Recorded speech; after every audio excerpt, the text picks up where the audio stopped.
everyone, welcome to another episode of the Jazz Transcription Clinic live.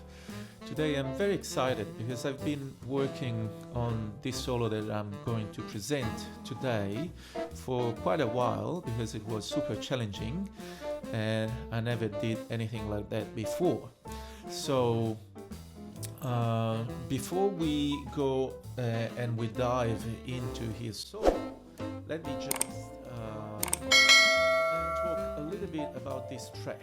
So the saxophone player in question is Illinois Jacquet, and as you can see here, this is a little bit of notes on the program. It was a concert that he did on the French TV, the public French TV, and at La Maison de la Radio in Paris. So the musicians is a trio, tenor saxophone, organ, Hammond organ, and a drummer. So the saxophone, of course, is Jean-Baptiste Illinois Jacquet, or Jacquet, if you pronounce with the American pronunciation. And the organist is Will Davis, and Art Batty is the drummer. So there are a little bit of notes on the life of Illinois Jacquet, who is considered the first R&B saxophone player, and he is very much identifiable with his honky sound and all his bluesy tricks that hopefully I'm going to show you and talk about those in a moment.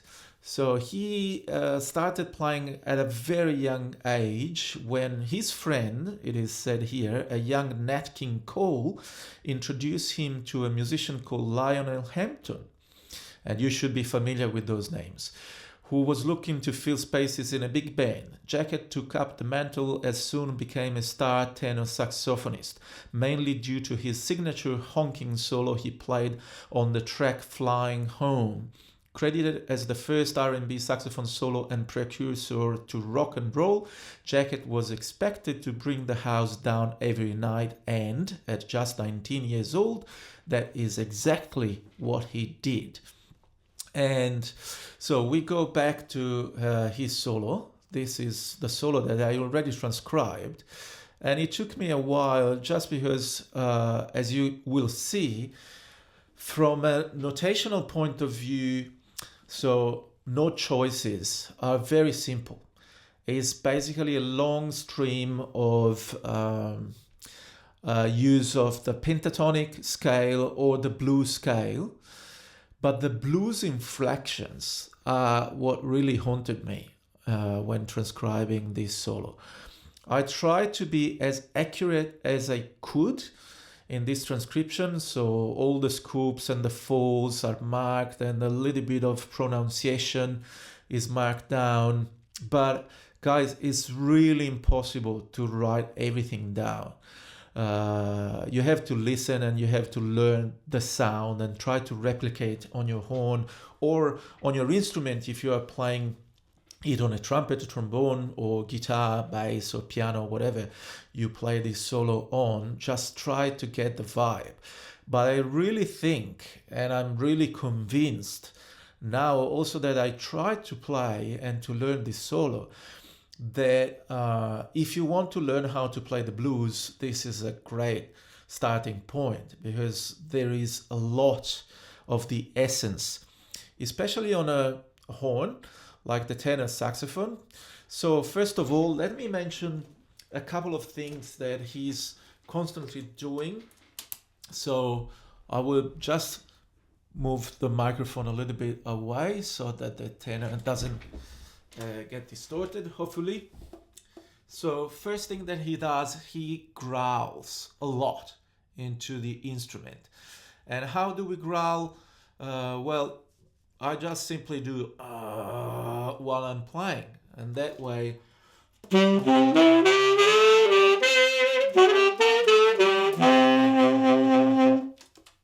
right, I can growl. So you will hear a lot of that in this solo.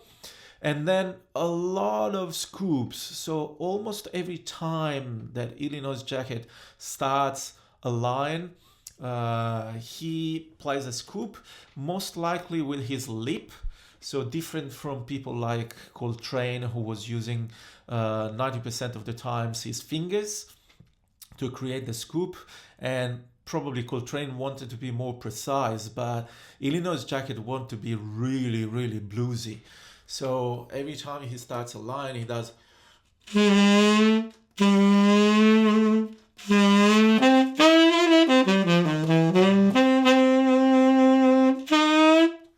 And very often at the end of the phrases, he does a fall, like.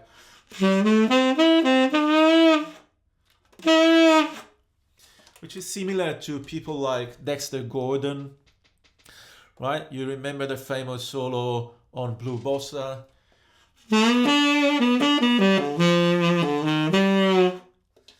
At the end.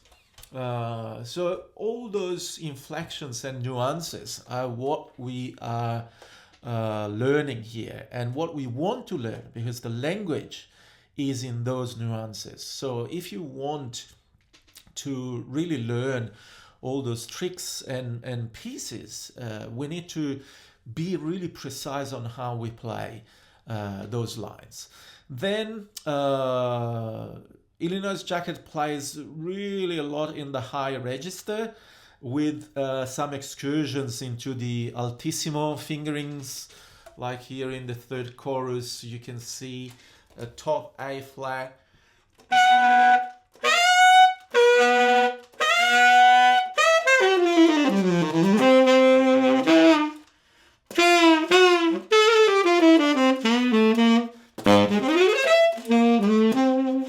right? And there is another section when he hits this one, altissimo A and altissimo D. So it was pretty rare in those years, people playing at the top there and being able to articulate in that octave, but he does it beautifully.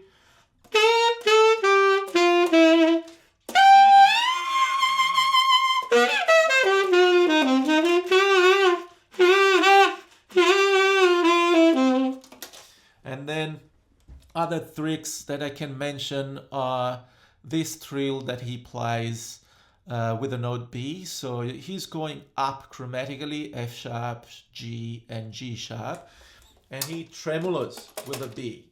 So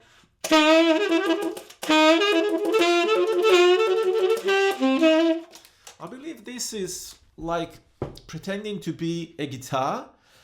It's an effect that a lot of guitar players in the blues tradition play. So I think this came out just trying to reproduce that sound. Maybe Illinois Jacquet was transcribing some guitar player. We don't know.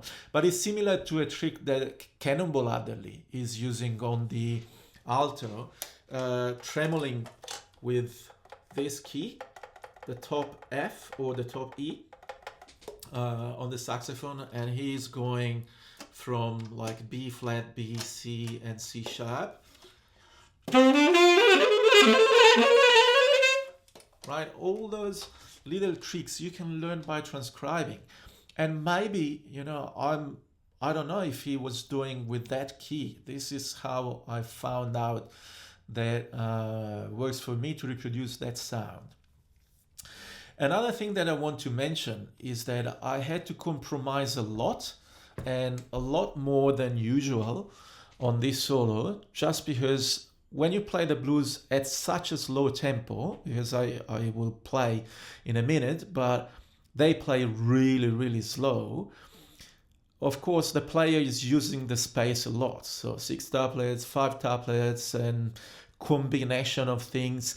And many times I had just to write a simpler version of a phrase, something that sounded more like what they play. Like if I play from here, for example,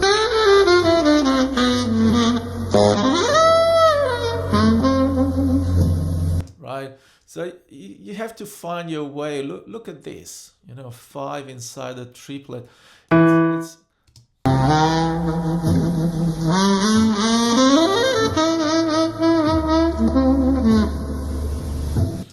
So when you face a solo on a ballad, or in this case on a very slow blues tempo, you need to accept the fact that you can't write it precisely. Like a computer would probably write completely different, but then becomes unreadable. So the compromise is something that we need to be aware of when we transcribe this kind of solo. And it's acceptable. Once you learn the sound, you probably won't read it anymore, right? So I think I will start playing from here, and maybe I will stop when we go through and talk about it if I hear something that is worth mentioning. Like the first bar he plays pentatonic, and second bar he's already into the blues scale, resolving.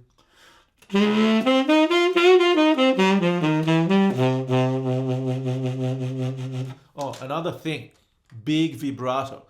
Those guys knew how to vibrate on the tenor, right? And listen to the vibrato on this long note. I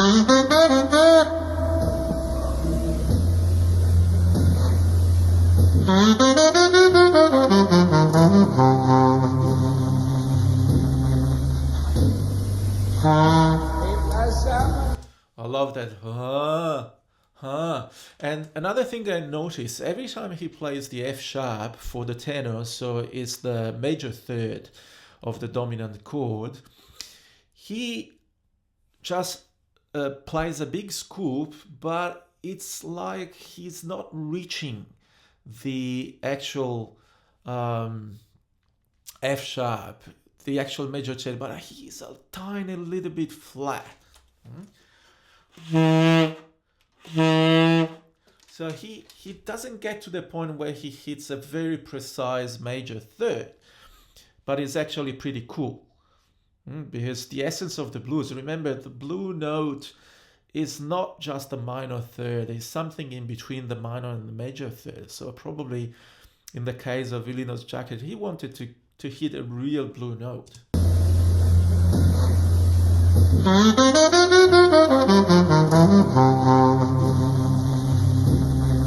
Listen.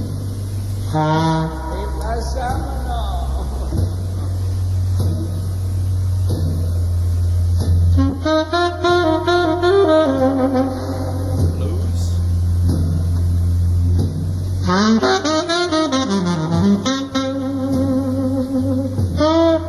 Again. Pentatonic.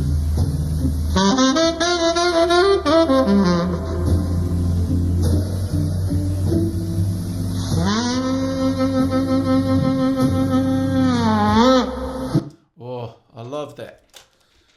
It reminds me of some tricks that even Joshua Redman is using. So this D is played with the side D. Where is the plus sign? I can't see it. Where is it? Here. So with the side D.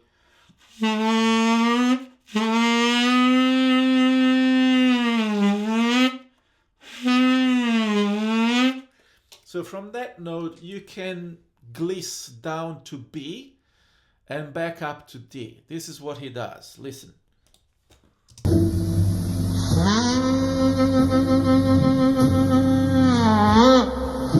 I love it.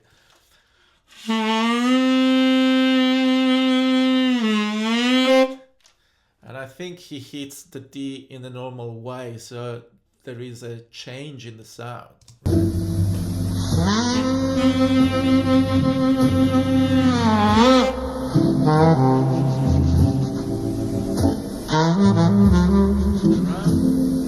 Second chorus.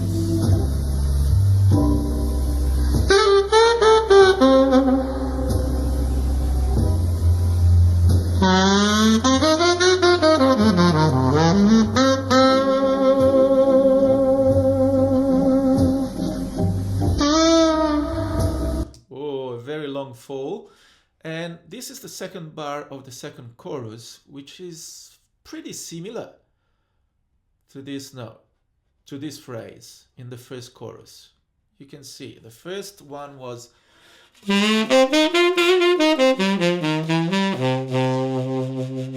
and this one is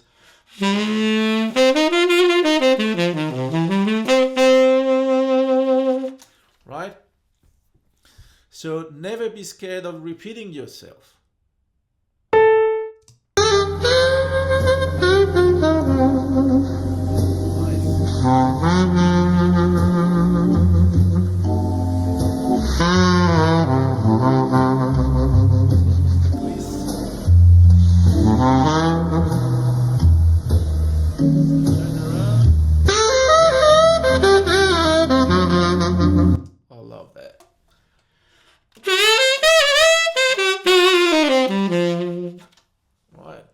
That's gorgeous.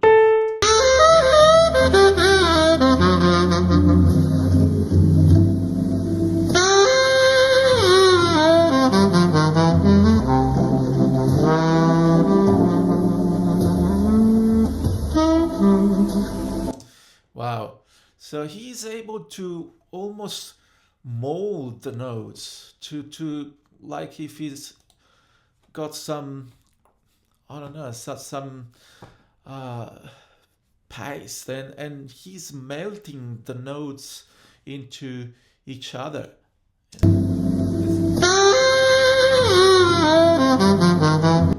Well, it's almost a singer, you know. These are the things that the R&B singers are doing.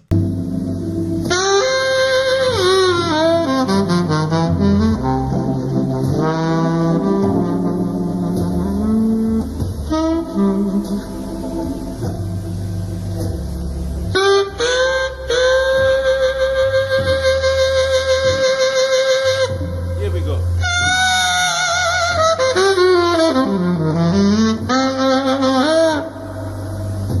Whoa, that's beautiful, isn't it?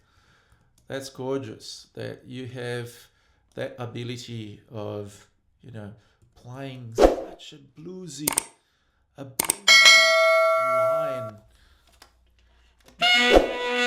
It's almost a scream up there.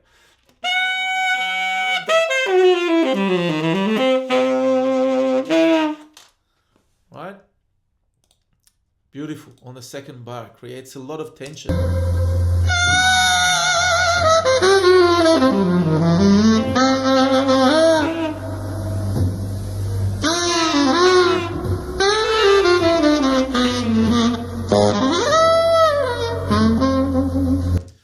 And I love this one. This is a line that reminds a lot of a bebop language. So, you know, those guys, despite he's using the majority of pentatonic and blues scale, but they knew the language. So this is working on the bebop scale, and he has also an enclosure, semitone up, semitone down to the C.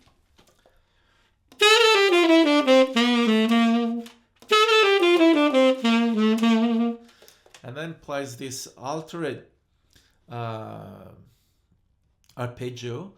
So I should have called it probably A sharp, because he thinks D7 sharp 5, right, to resolve on B. And what I like here is that he drops a bomb on the low B flat and then resolves on B natural on a mezzo piano dynamic. So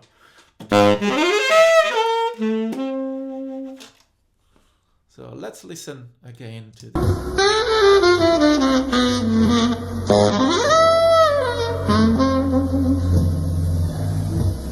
And keep space.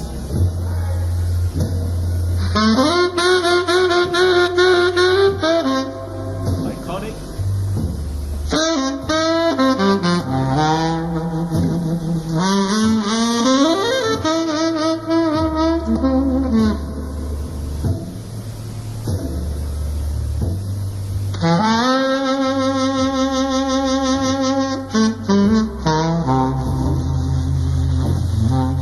Pentatonic.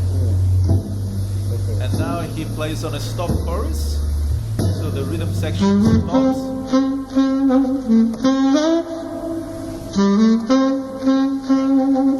And he plays one chorus.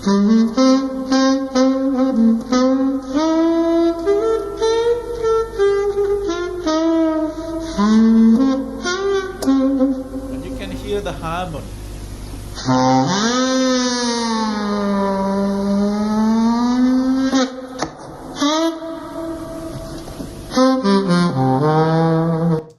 So did you hear that? He glisses from D to A and back to D again.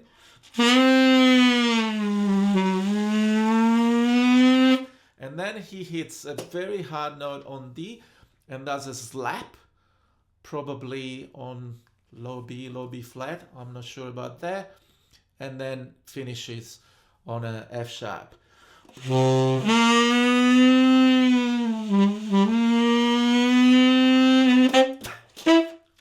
Yeah, it's very difficult, but those tricks.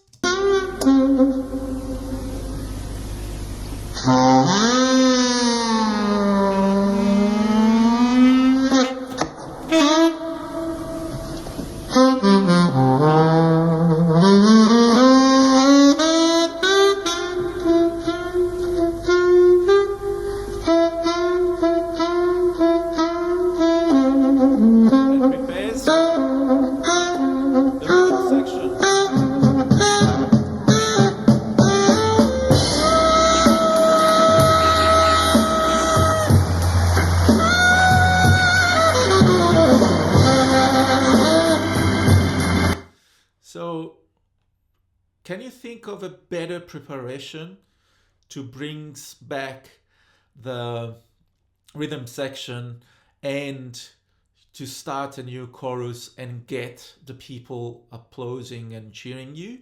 I can't think of any other thing.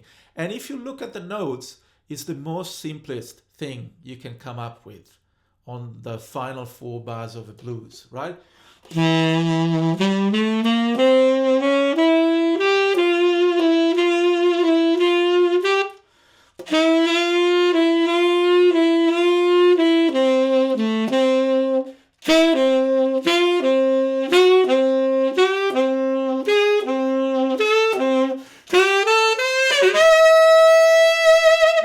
Right? And of course, people go crazy.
So you can see and you can hear the tension that he creates. So this is another stop chorus where they go even.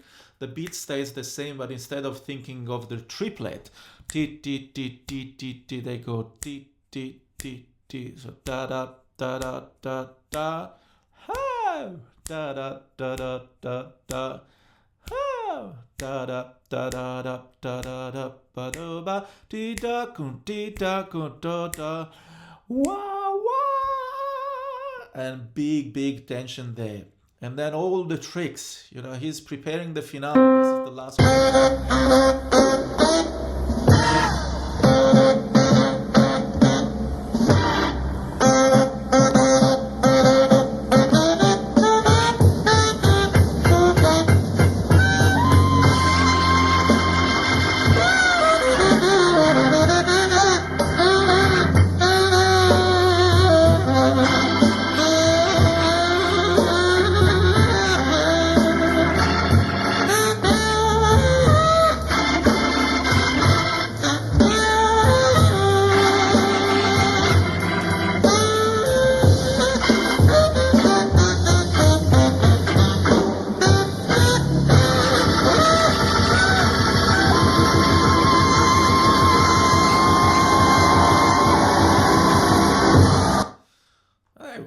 rock stars. I love it. I love it. You know, very often we think, oh, how can I improve my playing on the blues? And we go searching for the best lines, you know, substitutions and chromaticism. And of course, you can have all those approaches. There's nothing wrong. But I think that we need also to go back to our roots. You know, when we, let me make it a little bit bigger, this one. All right. So, because I changed it. Sorry. That's why, because I was editing. Make it here. All right. And so it's good to go back, you know, to the real roots of the blues. And I think this is a great example. So before we finish, I'll try to play the whole solo. And you have to be patient with me. I haven't had, 6 months of time to prepare it and to memorize it. So I'm still reading it. So there will be some flows for sure. But I will keep practicing and I will keep trying to learn it in a proper way. And of course, as you know, probably now, please subscribe to my channel or my podcast. And if you want to download this solo or other solos that I have presented in the past, you can pop onto my website, www.mirkoguerrini.com. There is a whole section dedicated to transcriptions, and you can download the part in concert or B flat or E flat, and a small donation will be much appreciated. Thank you, and let's play the blues. Let me go from here. So.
Is so challenging. There is so much to work, but at the same time, there is so much to learn, right? So I will probably record also an episode on the series Practice with the Jazz Giants, and I will put this solo on. And there is no need probably to practice this one at like 70% or 60% speed, but there is maybe a chance to practice chorus by chorus and to go a little bit deep in detail. So I hope you guys enjoyed this transcription and this solo, and I'll see you and hear you next time. Of course, if you have suggestions, comments, they will be much appreciated. I really enjoyed a lot playing this solo and spend this time with you. So see you next time. Bye.